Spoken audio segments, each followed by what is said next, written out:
Good morning friends. TST platform के YouTube channel में आप सभी का स्वागत है। जी हाँ फ्रेंड्स, जीएसटीआर 99C को लेकर के मोस्ट अवेटेड जो क्लैरिफिकेशन है, मोस्ट अवेटेड जो एडवाइजरी है, वो अब इशू कर दी गई है जीएसटीएन सीबीआईसी की तरफ से। अब ये जो एडवाइजरी आई है, ये है तो बेहतरीन, लेकिन इसके अंदर जो पॉइंट्स मेंशन किए हैं, इसका एक प्रिंट आउट निकाल के जरूर रख लीजिएगा अपनी फाइल्स के अंदर।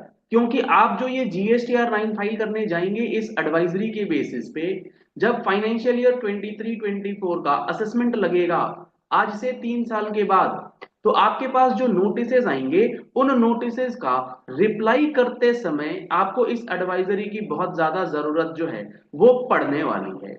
अब जो सबसे इंपॉर्टेंट इशू है टेबल नंबर 8C को लेकर के, कि फाइनेंशियल ईयर 23-24 का जो इनपुट टैक्स क्रेडिट है, जो आपके सप्लायर ने जीएसटीआर 1 की ड्यू डेट के बाद चूंकि जीएसटीआर 1 में अपलोड करा होगा, तो वो आपके जीएसटीआर 2B में आ रहा होगा 24-25 में।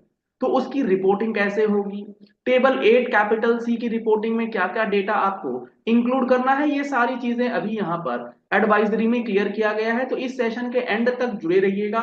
आपके सारे सवाल जो भी जीएसटीआर 9 से रिलेटेड है, इस एडवाइजरी के अंदर पूरा तरीके से गवर्नमेंट ने क्लैरिफाई किया है।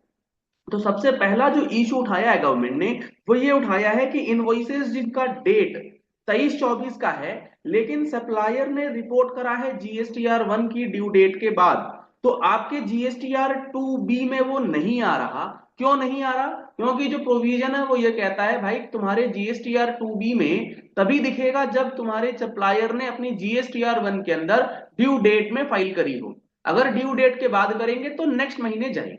तो मान लेते हैं मार्च का इनवॉइस था, अप्रैल में 11 अप्रैल के बाद फाइल हुआ है, तो वो चला गया आपका अप्रैल 24 के अंदर, यानी कि 24-25 में। अब 8C में वो फिगर किस तरीके से डालेंगे? 8C में क्यों? क्योंकि 8A में वो फिगर आएगा नहीं 23-24 का। तो 8C में जब आप डाल रहे हैं तो वहां आ जा रहा है नेगेटिव फिगर। इसको लेकर के बहुत सारा कंफ्यूजन था। अब गवर्नमेंट ने क्लैरिफिकेशन क्या दिया है for the purpose of reporting, ध्यान से सुनिएगा। Taxpayer shall report such ITC in table 8C। वो जो इनपुट टैक्स क्रेडिट है वो आपको रिपोर्ट करना है टेबल 8C के अंदर, और उसके साथ साथ टेबल 13 के अंदर। As this is the ITC of financial year 23-24, the most important line. Government इस एडवाइजरी के माध्यम से ये बता रही है कि ये जो इनवॉइस है, इस इनवॉइस का जो इनपुट टैक्स क्रेडिट है, ये आपके 24-25 का इनपुट टैक्स क्रेडिट है ही नहीं। ये इनपुट टैक्स क्रेडिट है 23-24 का ही। तो भाई फिर जीएसटीआर 2B का क्या हुआ? जो हमारा सेक्शन 16(2)(a) है उसका क्या हुआ? इस एडवाइजरी को यूज करते समय इस वार्निंग मैसेज को ध्यान में रखते हुए इस प्रिंट आउट का रखना बहुत जरूरी है। This is in line with the instructions to the table 8C and table 13 of GSTR 9। तो बेसिकली गवर्नमेंट इस रिपोर्टिंग के अंदर ये बता गई कि आपका जो इनवॉइस है, भले ही आपके सप्लायर ने जीएसटीआर 1 के अंदर उसे बाद में डिक्लेयर किया हो, that does not make any difference. आपका वो आईटीसी 23-24 का ही है, आप उसको 23-24 के आईटीसी की तरह ही ट्रीट कीजिए। और टेबल 8C ये कहता है 23-24 का वो आईटीसी जो 24-25 में लिया गया है, वो आपको 8C में और टेबल 13 में दिखाना है, वो आप कर रहे हैं। इसके बाद जो अगला है वो ये है कि मान लेते हैं आपका 23-24 का इनपुट टैक्स क्रेडिट था, आपने उसे 23-24 के अंदर रिवर्स किया है, क्योंकि उसके अंदर सेक्शन 16 के कुछ कंडीशंस वायलेट किए गए। जैसे 180 दिन के अंदर पेमेंट नहीं हुआ, तो उसमें आपको 180 डेज के बाद रिवर्सल करना पड़ता है। और आपने फिर 180 दिन के बाद जब पेमेंट करा 24-25 में, तो 24-25 में आप उसे रिक्लेम करते। तो ऐसे केसेस में रिपोर्टिंग किस तरीके से करनी है? तो ऐसे केसेस में जो रिपोर्टिंग करी जाएगी 23-24 की, वो इनपुट टैक्स क्रेडिट का फिगर जो आपने 24-25 में लिया है, उसको किस तरीके से आप रिपोर्ट करेंगे। तो गवर्नमेंट ने यहां पर क्लैरिफाई किया है कि ये जो रिक्लेम्ड आईटीसी है, इसको आप जीएसटीआर 9 के टेबल 6 कैपिटल H में डालेंगे, और वो भी 24-25 के जीएसटीआर 9 में। यानी कि 23-24 में आपको इसका कोई ट्रीटमेंट नहीं करना है। यहां पर गवर्नमेंट ने लिखा है reclaimed ITC shall be reported in table 6H of GSTR 9 for the financial year 24-25। Hence यहां पर आप 8C और टेबल 13 यूज नहीं करेंगे, ये मानते हुए कि 23-24 का आईटीसी था, आपने 24-25 में लिया, नो।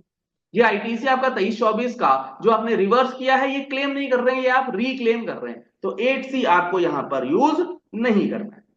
जो नेक्स्ट सिचुएशन गवर्नमेंट ने यहां पर लिखा है कि अगर आपका इनवॉइसेस है 23-24 का, लेकिन उस इनवॉइस के अंदर जो गुड्स हैं वो आपको रिसीव हो रहे हैं 24-25 के अंदर, यानी कि मार्च के बाद आपको रिसीव किए गए, तो आपने क्या करा है, पहले आईटीसी 4A5 में लेकर के बाद में रिवर्स किया है, तो इसका ट्रीटमेंट किस तरीके से करेंगे जो इनके सर्कुलर 170 के अकॉर्डिंगली चलता है। तो गवर्नमेंट कहती है भाई टैक्स पेयर शैल रिपोर्ट सच रिक्लेम्ड आईटीसी, ऐसे रिक्लेम्ड आईटीसी की रिपोर्टिंग आपको टेबल 8C और टेबल 13 के अंदर जो है वो करके चलना है। क्योंकि आपने जो 23-24 का इनपुट टैक्स क्रेडिट है, बेसिकली गवर्नमेंट ये कहना चाह रही है जो सेक्शन 16 के कंडीशंस हैं वो भले ही आपने 23-24 में फुलफिल नहीं किए, फिर भी आपका आईटीसी वो उसी पीरियड का है, क्योंकि वो इनवॉइस डेट उसी पीरियड का है। तो इससे आगे चल के लिटिगेशन क्या हो सकता है वो आप अच्छे से समझ सकते हैं कि भाई अगर मेरे इनपुट टैक्स क्रेडिट की एलिजिबिलिटी की बात है तो आईटीसी मेरा जब 23-24 का है तो फिर कंडीशंस के अकॉर्डिंग भी आप इन चीजों को क्लेम कर सकते हैं। तो ये जो तीसरा सिचुएशन था ये भी काफी इंटरेस्टिंग सिचुएशन गवर्नमेंट ने दिया है। इसके बाद जो नेक्स्ट सिचुएशन है कि आपका 22-23 का इनवॉइस है जो 2A की वजह से आपको 22-23 में 2A फॉलो करना था, लेकिन चूंकि आपके सप्लायर ने ड्यू डेट के बाद फाइल करा होगा, तो यहां आपका जो 2B जनरेट हुआ होगा ना 23-24 का, उसमें 22-23 के इनवॉइसेस भी रिफ्लेक्ट हो रहे होंगे। तो अब इन ऑटो रिफ्लेक्टेड इनवॉइसेस को आप किस तरीके से डिक्लेयर करेंगे, इसके लिए गवर्नमेंट ने कहा है कि आपको 22-23 का जो भी डेटा ऑटो पॉपुलेट हो रहा है 22-23 से रिलेटेड आपको यहां टेबल 8C और टेबल 13 में रिपोर्ट करने की जरूरत नहीं। तो ये बहुत इंपॉर्टेंट सेशन जो है यहां पर गवर्नमेंट की तरफ से क्लैरिफिकेशन में दिया गया है। Thank you and have a nice day.